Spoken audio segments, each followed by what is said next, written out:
hi, I'm Massey, and I'd like to talk about what does it mean to be good? Not to be perfect, not what is bad or evil. What does it mean to be a good American, a good human? Can you be homeless, begging for change and scraps of food and still be good? Of course.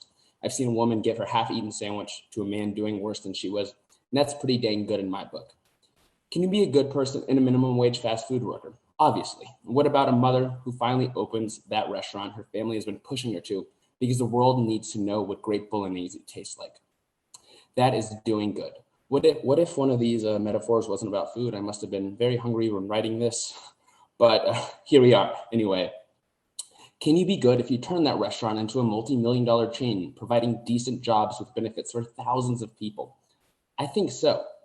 Now imagine how much easier, how much faster each of those people would have been able to help others and do good had they had a foundation, a small but steady source of income so they could get on their feet, get a part-time job, maybe in a restaurant, learning how they work, and the rest of the time help focusing on their craft, whatever it is.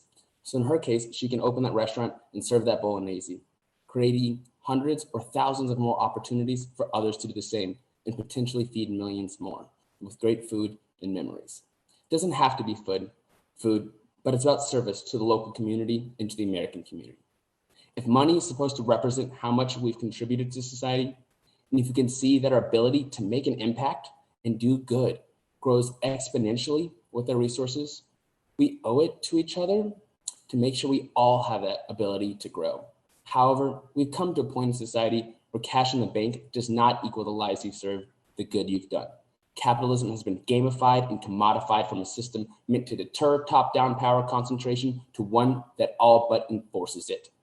So this brings me to the question, can you be a billionaire and still be good? Not sure the ideal world had billionaires, but today, can someone give $1 billion to improving people's lives as we ask the American government to do with trillions? I have to say yes, because if 100 million people are determined to do good and society is broken and gamified to the rules of Nintendo Capitalism 64, a few of you are going to win that game. But to earn the title of that level isn't easy. If you're going to exploit the rules of a broken game to be a truly good player, you must fix the rules, and that is what we ask of you, so that no one has to play with a broken controller ever again, so that everyone has the basic resources they need not to compete fairly, because it's not about competing, but about doing as much good as possible with the skills you have. But who are the billionaires that are going to step up, that are actually going to give back and fix the system that has consumed so much and consolidated so much power? Bill Gates, not bad, saved millions of lives in Africa. Jack Dorsey, the CEO of Twitter, donated $1 billion, nearly a third of his wealth, for COVID relief, girls' health and education, and trials of universal basic income, literally direct cash payments to people most affected by the pandemic. So someone who is able to build a career off taking money from billion-dollar investors and as well as billion-dollar corporations like the ones that pay to advertise on Twitter is literally giving it back to people who need it most. To me, that is good. We as a people must focus on who and what we are fighting for and fighting against. We are fighting against corruption, against greed, against an oligarchic society.